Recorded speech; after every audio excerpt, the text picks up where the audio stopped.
The market in Accra was alive with noise. Hawkers shouting prices, drivers arguing over space, and the scent of roasted plantain drifting through the humid air. Abena walked through the crowd like a storm, her heels striking the pavement with sharp authority. She was known for her temper, her beauty, and her belief that money gave her power.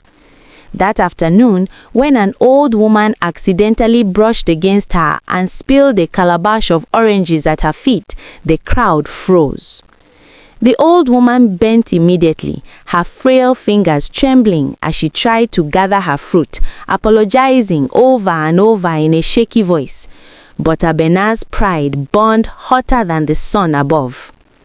Without thinking, without mercy, Abena raised her hand and slapped the old woman across the face. The sound cut through the market like thunder. Gasps filled the air. The old woman slowly lifted her head, her eyes no longer weak but glowing with something ancient and dangerous. She stood upright, straighter than before, and her voice changed, deep, calm, and chilling. "You have struck not just flesh," she said quietly, "but destiny itself. Before the next moon fades, you will beg for the mercy you denied." The wind swirled suddenly, scattering the oranges again, and though the sun still shone, Abena felt cold. That night, Abena laughed about the incident with her friends. She dismissed the woman as mad and superstitious, but when she returned home to her luxurious apartment, the lights flickered as she stepped inside. Her phone, fully charged earlier, suddenly died in her hand. She shrugged it off. Power problems were common, yet when she looked into her bedroom mirror, she froze. For a brief second, she saw not her reflection, but the old woman standing behind her. Abena spun around in panic, but the room was empty. Sleep abandoned her that night. Whispers filled the silence, faint but persistent, like wind sleeping under a closed door. The next morning, she discovered a strange mark on her palm, the same hand she had used to slap the woman. It looked like a dark bruise in the shape of fingers pressing inward.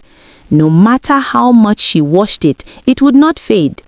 Her confidence began to crack, though she refused to admit fear. She told herself it was stress. She told herself curses were not real, but deep down, doubt had begun to grow. Within days, Abena's carefully built world started collapsing.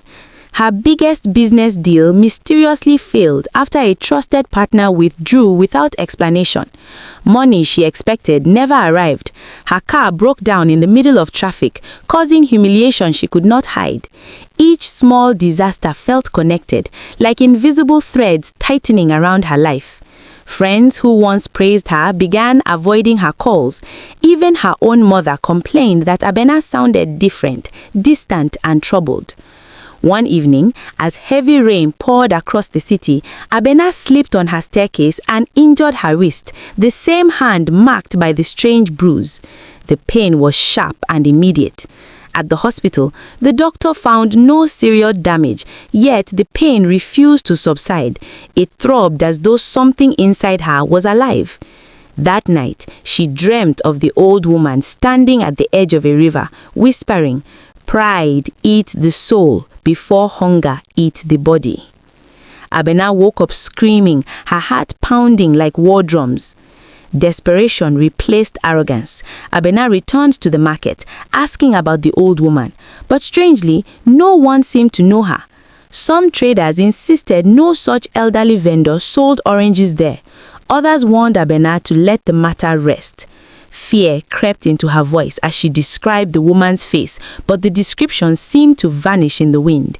It was as if the old woman had never existed except in her memory. Finally, one elderly man pulled her aside. His face was serious, his tone low.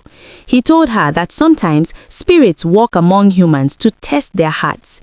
He said, "Not every old woman is ordinary. Some carry lessons, some carry judgment."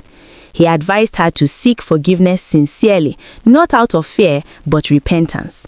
Abena fed tears she had never allowed before. For the first time, she understood that her strength had always been weakness disguised as power.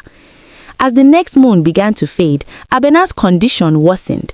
The mark on her arm spread like dark vines up her arm. She grew weak, unable to eat or sleep. Doctors found nothing wrong. Prayers from family brought temporary relief, but no cure.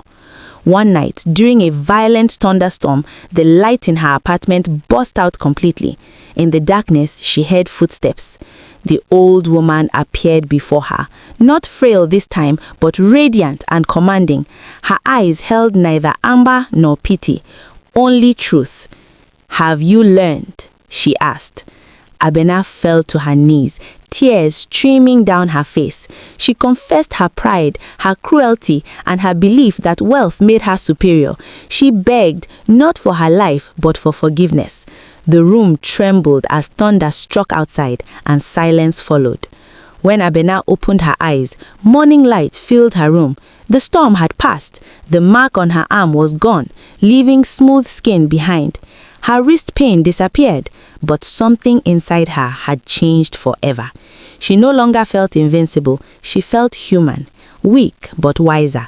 She returned to the market, not in designer heels, but simply dressed, and began helping vendors set up their stalls. Weeks later, she saw an old woman selling oranges at the far corner. Their eyes met. This woman looked ordinary, gentle, and unaware. She approached slowly, bought every orange in the basket, and helped her pack up for the day. As she turned to leave, a soft breeze brushed her face, carrying a whisper only she could hear. Mercy giving is mercy received. And from that day forward, Abena's success returned, not because she demanded it, but because she had finally learned to deserve it.